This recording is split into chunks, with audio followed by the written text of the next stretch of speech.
दोस्तों, स्वागत है आपका हमारे चैनल जो कि है 5 स्टार। तो आज हम लॉ ऑफ क्राइम्स का यूनिट 2 पढ़ने वाले हैं। तो यहाँ पे हम सबसे पहले पढ़ेंगे पनिशमेंट। पनिशमेंट क्या होती है? तो पनिशमेंट जो वर्ड है वो कहीं पे भी डिफाइन नहीं है, लेकिन टाइप्स ऑफ पनिशमेंट दी गई है आईपीसी के सेक्शन 53 में एंड बीएनएस के सेक्शन 4 में। तो हम यहाँ पे सबसे पहले देखेंगे कि थ्योरीज क्या क्या है पनिशमेंट की। तो यहाँ पे सबसे पहले थ्योरी है डेटरेंट थ्योरी। डेटरेंट थ्योरी ये बोलती है कि जो पनिशमेंट है वो सर्टेन होनी चाहिए और इतनी सिवियर होनी चाहिए कि कोई भी इंसान ऑफेंस कमिट ही ना करे, या अगर किसी ने ऑफेंस कमिट किया है तो वो दोबारा से ना कमिट करे।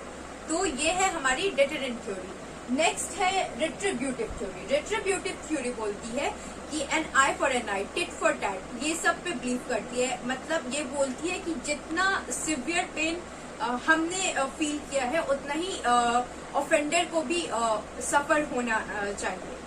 तो ये रेट्रिब्यूटिव का मानना है। फिर आते हैं preventive. Preventive theory of punishment जो है वो ये कहती है कि हमें रॉन्ग डूअर को खत्म नहीं करना है, हमें रॉन्ग को खत्म करना है, हमें जिसने ऑफेंडर को नहीं खत्म करना है, ऑफेंस को खत्म करना है।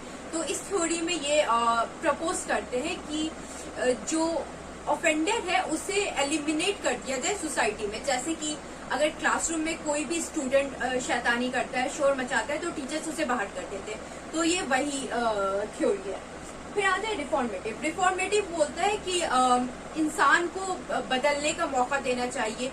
वो कोई भी इंसान पैदाइशी बुरा नहीं होता है, सर्कमस्टांसेस की वजह से वो क्राइम कमिट कर देता है, तो उसे रिफॉर्म होने का मौका मिलना चाहिए। इसके लिए जैसे जुवेनाइल्स के लिए जुवेनाइल जस्टिस है, उन्हें जेल में नहीं डालते हैं, या फिर जेल भी है तो उन्हें रिफॉर्म होने का एक मौका देना चाहिए, ये कहता है। एक्सपिएटरी थ्योरी जो है ये कहती है कि जो रॉन्ग डूअर है उसको कंपनसेशन देना चाहिए विक्टिम को। अपने जो उन्होंने एक्ट किया है उसको खुद का पछतावा होना चाहिए और कंपनसेट करना चाहिए। ये फिलोसफिकल एस्पेक्ट में जाती है और ये आज के टाइम पे बिल्कुल ही रेलेवेंट नहीं है, क्योंकि ये बहुत ज्यादा फिलोसफी पे बेस्ड है, ना कि एक्चुअल क्या होता है उस पे बेस्ड है। जो हम नेक्स्ट टॉपिक पढ़ने वाले हैं वो है काइंड्स ऑफ पनिशमेंट, जो कि आईपीसी एंड बीएनएस के अंदर दी हुई है। तो सबसे पहले हम पढ़ेंगे डेथ, उसके बाद इम्प्रिजमेंट फॉर लाइफ, उसके बाद imprisonment, rigorous and simple, then forfeiture of property, then fine and community service. Community service IPC में नहीं थी पहले और ये बीएनएस में अभी नया नया ऐड हुआ है। तो सबसे पहला डेथ। डेथ को ये इसलिए दिया जाता है ताकि जो क्राइम करते हैं वो डर जाए कोई भी हीनियस क्राइम करने से। ये एक डेटरेंस इफेक्ट देता है। तो डेथ पेनल्टी जो है सिर्फ हीनियस क्राइम में दिया जाता है, मोस्ट एक्सट्रीम क्राइम जो होता है उसमें दिया जाता है, रेयरेस्ट ऑफ रेयर क्राइम में दिया जाता है। तो इसके आर्ग्यूमेंट में फेवर एंड अगेंस्ट में कुछ आर्ग्यूमेंट्स है। तो फेवर में आर्ग्यूमेंट ये है कि ये डेथ पेनल्टी जो है वो विक्टिम की फैमिली को क्लोजर प्रोवाइड करता है। और एक और इसके फेवर में आर्ग्यूमेंट ये है कि ये एक डेटरेंस इफेक्ट क्रिएट करता है। मतलब लोग के अंदर अगर डर होगा इस चीज का कि उन्हें फांसी पे चढ़ा दिया जाएगा, तो वो इस चीज से रुकेंगे, खुद को रोकेंगे, ऐसा एक्ट नहीं करेंगे। उसके बाद इसके अगेंस्ट में है कि ये ह्यूमन राइट्स के अगेंस्ट है एंड ऑल दैट। फिर आते हैं हम imprisonment for life. Imprisonment for life जो है वो जनरली जो है वो 7 years का होता है। अगर किसी जज ने ये दिया है कि इम्प्रिजमेंट फॉर लाइफ, इसका मतलब होगा कि 7 साल की सजा है। लेकिन अगर किसी केस में जज मेंशन करे कि ये इम्प्रिजमेंट फॉर लाइफ एक्चुअल में फॉर लाइफ टाइम के लिए है, तो वो अलग से ऐड हुआ, बट जनरली इसे ऐसा माना जाता है कि ये 7 साल का है।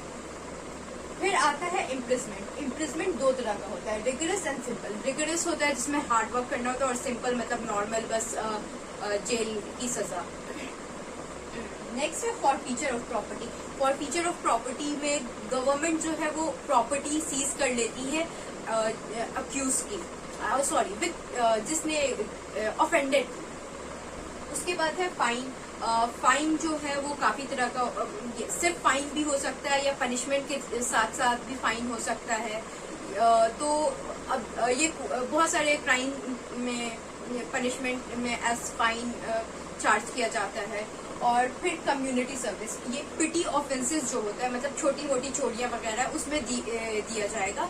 और कम्युनिटी सर्विस डिफाइन नहीं किया गया है, ये जज के ऊपर है कि उन्हें क्या कम्युनिटी सर्विस में देना है, जैसे कि अब वो पेड़ उगाने बोल सकते हैं, एनजीओ में काम करना, ये सब चीजें डिस्कस करेंगे। सबसे पहले है सेक्शन 76 ऑफ आईपीसी। इसमें बोलता है act done by a person bound or by mistake of fact believing himself bound by law.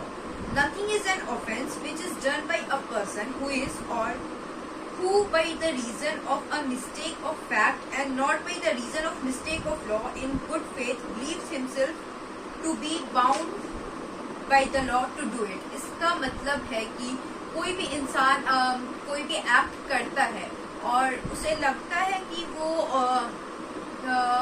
वो एक्ट करने के लिए बाउंड है, मिस्टेक ऑफ फैक्ट है, ये मिस्टेक ऑफ लॉ नहीं है, उसे लगता है कि उसे ये एक्ट करने के लिए बोला गया है, मतलब बाउंड है करने के लिए, और वो गुड फेथ में उसने ये एक्ट किया है, तो ये ऑफेंस नहीं होगा।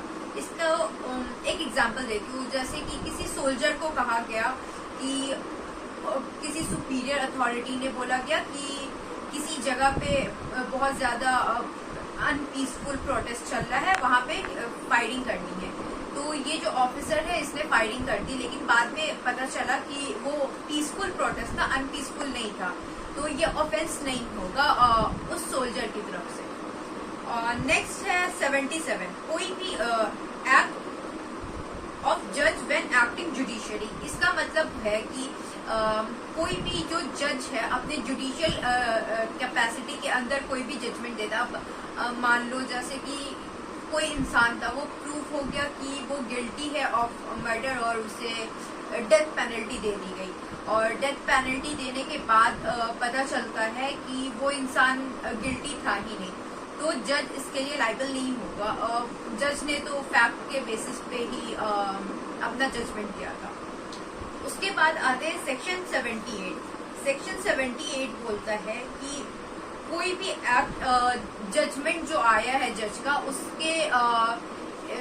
उसको पूरा करने के लिए, जैसे कि अब डेथ पेनल्टी दी गई, तो जो वो जल्लाद होते हैं जो फांसी लगाते हैं, तो उसने फांसी चढ़ा के उस इंसान को मार दिया, तो उस इंसान ने उस जजमेंट को फुलफिल करने के लिए ही वो एक्ट किया है, तो इसलिए ये एक्ट कोई ऑफेंस नहीं होगा। वो अपने गुड फेथ में किया उसने, मतलब कि उसने लगा कि उसका ये काम है, इसमें किसी की भी गलती नहीं होगी। उसके बाद सेक्शन 79 कहता है कि कोई भी चीज ऑफेंस नहीं है अगर वो की गई है ये सोच के कि वो जस्टिफाइड है लॉ के जरिए। अब मान लो जैसे कि ए ने कोई क्राइम कमिट किया, लाइक ए ने बी को मार दिया, उसके बाद सी जो था लोगों को लगा कि वही ए है, तो पुलिस ने उसे अरेस्ट कर दिया, तो पुलिस इस चीज के लिए लायबल नहीं होगी कि उसने सी को क्यों अरेस्ट किया, क्योंकि उसे वही लग रहा था पुलिस को कि ये ए है, एज ए समझ के उसे अरेस्ट किया गया। उसके बाद आता है कि कोई 80 आते हैं सेक्शन 80 पे। सेक्शन 80 में बोला जा रहा है कि accident in doing lawful act. इसमें है कि अगर कोई भी हम अपना लॉफुल एक्ट करें, मतलब नॉर्मल ड्यू डिलिजेंस के साथ कोई भी एक्ट करें और तब अगर एक्सीडेंट होगा, तो ये एक्सीडेंट के लिए पनिशेबल नहीं होंगे, ये पनिशेबल नहीं होगा।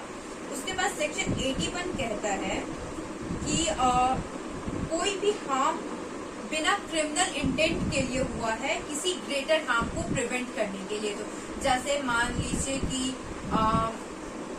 किसी के घर में आग लगी और उससे जुड़ा हुआ बी का घर था, सी का घर था, सबका घर एक दूसरे से जुड़ा हुआ था और वो आग बढ़ती ही जा रही थी, और एक इंसान आके उसने डी के घर को तोड़ दिया ताकि आग आगे ना बढ़े। तो एक इंसान का हार्म हुआ बट बहुत सारे लोगों का बेनिफिट हुआ, तो ये कोई ऑफेंस नहीं होगा, ये 81 कहता है। उसके बाद हम आते हैं सेक्शन 82। सेक्शन 82 कहता है कि कोई भी चाइल्ड 7 साल से कम का होगा तो वो ऑफेंस नहीं कर सकता है। और सेक्शन 83 पे आते हैं। सेक्शन 83 बोलता है कि कोई भी बच्चा 7 साल से ऊपर और 12 साल के अंदर जो है अगर उसके पास सफिशिएंट मेच्योरिटी नहीं है तो वो किसी भी ऑफेंस के लिए लाइबल नहीं होगा। अब जैसे कि किसी बच्चे ने चोरी मतलब कि मान लो कि एक बच्चा है वो किसी की शादी में गया और उसने एक आंटी का नेकलेस चुरा के रख लिया और उसने फिर उस नेकलेस को किसी और को बेच के पैसे कमाए, तो उसके पास सफिशिएंट मेच्योरिटी थी कि ये पैसे कमाने के लिए ये चोरी है। अगर मान लो यहीं पे ये होता कि वो बच्चा को बस कोई शाइनी सा ऑब्जेक्ट लगता है इसलिए उसने चुरा लिया टॉय समझ के कुछ ऐसा, तो ये लाइबल नहीं होगा। बट जो पहले वाले केस में है लाइबल होगा। फिर सेक्शन 84 पे आते हैं। सेक्शन 84 कहता है कि कोई भी अनसाउंड इंसान जो है nothing is an offence which is done by a person who at the time of doing it by the reason of unsoundness of mind is incapable of knowing the nature of the act or that he is doing what is either wrong or contrary to law।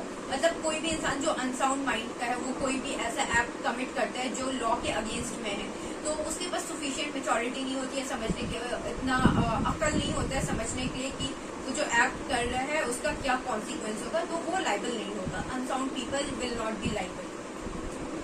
फिर आते हैं section 85। Section 85 बोलता है कि कोई भी इंसान जब इंटॉक्सिकेशन की हालत में हो और वो इंटॉक्सिकेशन जो है मतलब नशा जो है उसे वो उसकी मर्जी से नहीं हो, कोई फोर्सफुली जैसे कि किसी को पिला दी, तो अगर उसने कोई एक्ट कमिट किया उस दौरान तो वो लाइबल नहीं होगा।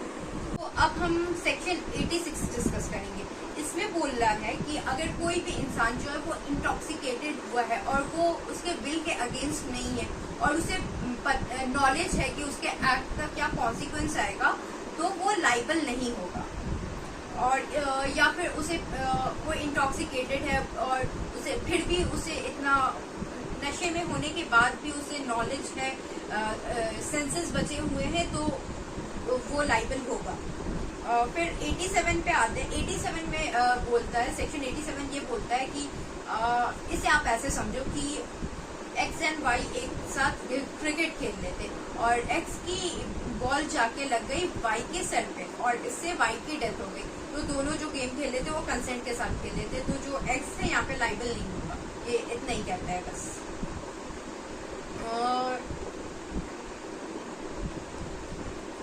सेक्शन 88 कहता है कि कोई भी एक्ट अगर किया जाता है और उसका इंटेंशन डेथ कॉज करना नहीं है और वो कंसेंट के साथ गुड फेथ में हुआ है पर्सन के बेनिफिट के, मतलब कि अगर कोई इंसान है उसके पैर में कोई ऐसी बीमारी हो गई जिसे काटे बिना वो बीमारी ठीक नहीं हो सकती और वो पूरे शरीर में बढ़ सकती है, तो ये गुड फेथ में उसका पैर उसको पैर अगर काटेंगे तो ये गुड फेथ में है, उसकी जान बचाने के लिए काटी जाएगी, तो उसके कंसेंट के साथ वो काट देंगे तो ये ऑफेंस नहीं होगा।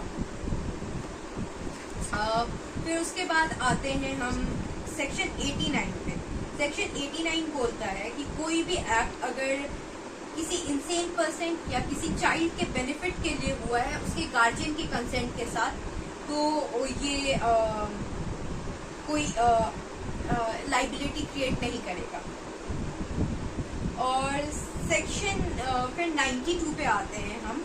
सेक्शन 92 बोलता है कि अगर कोई भी एक्ट किया गया है गुड फेथ में और किसी इंसान के बेनिफिट के लिए उसके बिना कंसेंट के लिए, अब जैसे कि मैंने पहले आपको एग्जांपल दिया वो पैर काटने वाला, अब मान लो कि उस इंसान ने कंसेंट नहीं दी पैर काटने की, फिर भी किसी डॉक्टर ने पैर काट दिया, तो वो डॉक्टर लाइबल नहीं होगा और उसे दोषी नहीं ठहरा सकता है वो इंसान, क्योंकि उसने गुड फेथ में किया था वो काम। तो मैंने पूरा सिलेबस कंप्लीट करने की कोशिश की है, बट प्राइवेट डिफेंस से कुछ सेक्शंस रह गए हैं, वो आपको खुद ही करना होगा। So don't forget to like, share and subscribe.